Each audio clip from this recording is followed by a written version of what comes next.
المشاهدون الكرام، السلام عليكم ورحمة الله تعالى وبركاته. نشرة الأخبار من الفضائية الإرترية وفيها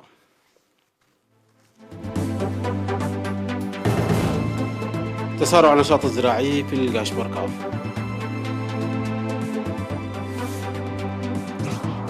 طلاب شمال البحر الأحمر يواصلون التعليم في دفع الفارغ. جهود مشجعة لتطوير التعليم في إرافالي.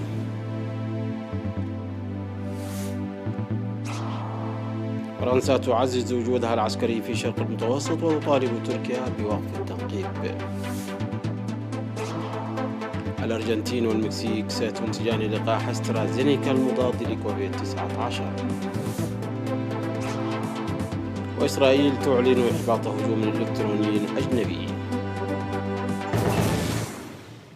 أهلا بكم مشاهدينا. أوضح المدير العام لقسم الزراعة والأراضي في إقليم القاشبركة السيد أبو بكر عثمان أن الانتشار الجيد للأمطار التي تهطل منذ الأسبوع الثالث لشهر يوليو جعلت خطى المزارعين تتسارع في النشاط الزراعي بعد جمودها لتأخر الأمطار.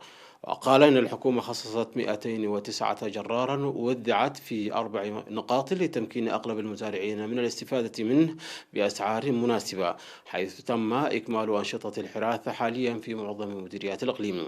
وذكر أن المزارع في وضع جيد لهطول الأمطار في أوانها في أجزاء من مديريات ملقي وشامبقو ولوقو عنسبة ومعظم مناطق مديرية أعالي القاش، لكن الزراعة في بدايتها لتأخر هطول الأمطار في المديريات الأخرى، منوها إلى توقعات الأحوال الجوية باستمرار الأمطار.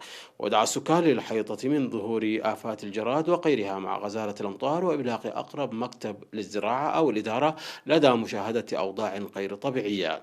من جانبهم أوضح المزارعون وسائقي الجرارات أن عملية حراثة الأراضي الزراعية تسير جيدا، وتشهد مختلف مناطق البلاد هطول أمطار غزيرة وفيضانات تسببت في أضرار كبيرة بالمزارع والمواشي والمساكن والممتلكات.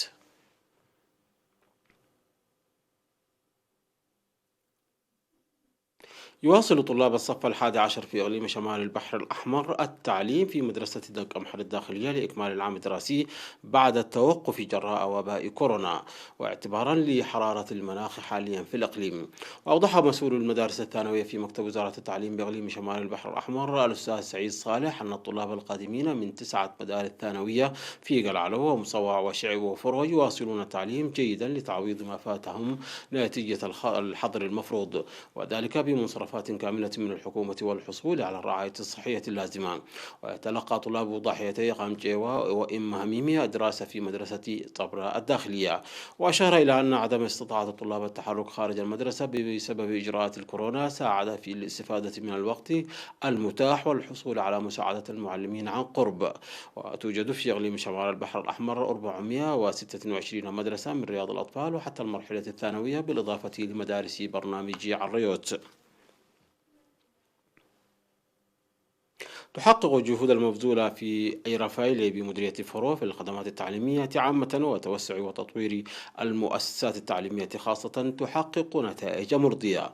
وأوضح مسؤول المدارس في المديرية الأستاذ إسماعيل علي وجود مدارس من رياض الأطفال وحتى المرحلة المتوسطة في الضاحية تسهم في رفع المشاركة في التعليم. من جهة أخرى تم صيانة مدرستين تضررتا من الرياح والأمطار العام الماضي بتنسيق السكان والحكومة. يقوم سكان 4 أسمرة بالإقليم الأوسط بنفير لحماية التربة وحمايتها من الانجراف.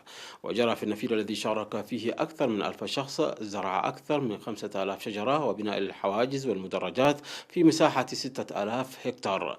وأفاد مدراء الضاحية ولجان التنمية أن العمل الذي استمر ل4 أشهر كان فاعلا للمشاركة الكبيرة للسكان ومساهمة المهنيين الزراعيين. وذكرت مدير مديرية 4 أسمرة السيدة الغنيش تكو أهمية النفير داعية المواطنين للعناية بالشتول. أفادت السفارة الإيرترية في الإمارات العربية المتحدة بأن مجموع تبرع الإريتريين المقيمين في الإمارات لصندوق التصدي لوباء كورونا بلغ 2,068,000 درهم. وقد تبرع الإريتريون في دبي هذا العام هذا الأسبوع ب16,301 درهم، والإريتريون في أبو ظبي ب2040 درهم. وفي غضون ذلك تبرعت جمعية قدوس ميكائيل في ستامباغر النرويجية ب7,000 كورونا، والاتحاد الوطني للمرأة الإريترية فرع النرويج ب56,200 كورونر. من ناحية ثانية، أعفى الإريتريون المقيمون في النرويج والسويد وإيطاليا إيجارات شهرين لمستأجرين في أسمراء. مشاهدينا، نشرتنا تتواصل من الفضائية الإريترية، لكن بعد فاصل قصير فابقوا معنا.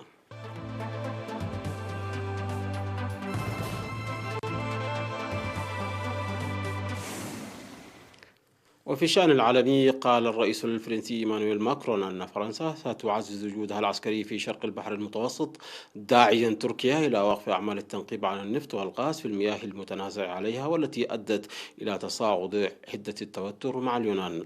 وقال مكتب ماكرون في بيان أن الرئيس الفرنسي عبر في اتصال هاتفي مع رئيس الوزراء اليوناني كرياكوس ميتسوتاكيس عن القلق من التنقيب التركي الأحادي. وأضاف أن عمليات التنقيب يجب أن تتوقف من أجل السماح بحوار سلمي بين الدولتين المتجاورتين العضوين في حلف شمال الأطلسي.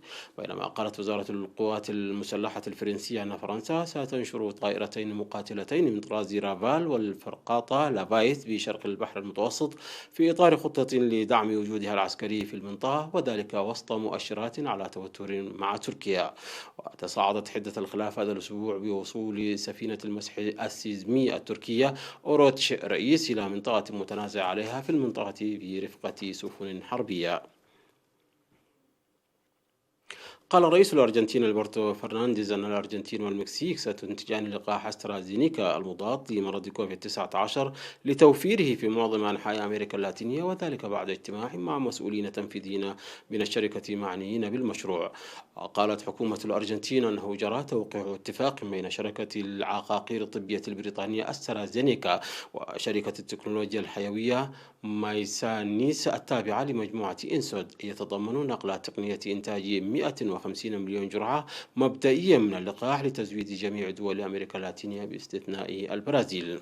وقال وزير الخارجية المكسيك مارسيلو إبرارد على تويتر في وقت لاحق أن فرنانديز ونظيره المكسيكي أندريس مانويل لوبيز أوبراتو بذلا مساعي لإبرام الاتفاق. وأضاف أن الناتج من اللقاح قد يزيد إلى 250 مليون جرعة. وشركة أسترازينيكا هي ثاني أكبر منتج للعقاقير الطبية في بريطانيا، ولها عمليات في الأرجنتين منذ فترة طويلة. وقد وقعت اتفاقا مع مؤسسة الملياردير المكسيكي كارلوس سليم لإنتاج اللقاح المتوقع تسليمه في النصف الأول من عام 2021 بعد دراسات المرحلة الثالثة والحصول على موافقة الجهات الرقابية.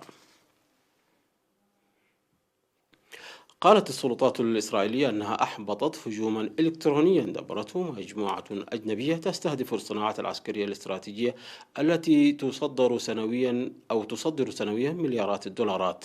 وقالت وزارة الدفاع في بيان أن الهجوم الذي يهدف إلى جمع البيانات من أجهزة الكمبيوتر الخاصة بالموظفين في هذا القطاع الحساس نفذته مجموعة دولية من المتسللين تدعى لازاروس تدعمها قوة أجنبية. وأضافت الوزارة أن هذا الهجوم تم إحباطه دون أن تحدد في البيان الصحفي.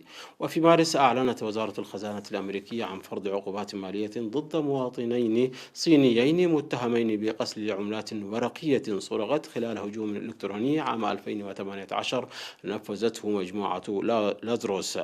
بلغت الصادرات العسكرية الإسرائيلية 7.2 مليار دولار في عام 2019، وكانت آسيا الوجهة الرئيسية لها. أعلنت السلطات البريطانية مقتل 3 أشخاص جراء انحراف قطار ركاب عن مساره في مقاطعة أبرنشاير شرق اسكتلندا. وأكدت شرطة النقل البريطانية في بيان لها أن الحادث حصل قرب مدينة ستونهاون، مشيرة إلى أن القطار المنكوب كان في طريقه من أبردين إلى غلاسكو. وذكرت الشرطة أن أحد المتوفين جراء الحادث هو سائق القطار المنكوب، مؤكدة أن 6 مصابين نقلوا إلى المستشفيات إثر الحادث، وجروحهم ليست خطرًا. وقدمت الوزيرة الأولى لاسكتلندا نيكولا ستارجن أخلص تعازيها إلى من فقدوا ذويهم جراء الحادث المأساوي، مضيفة أن عمليات الإغاثة لا تزال مستمرة في موقع الحادث. مشاهدينا، انتهت النشرة. شكرا على حسن المتابعة. تحية لكم أينما كنتم، إلى اللقاء.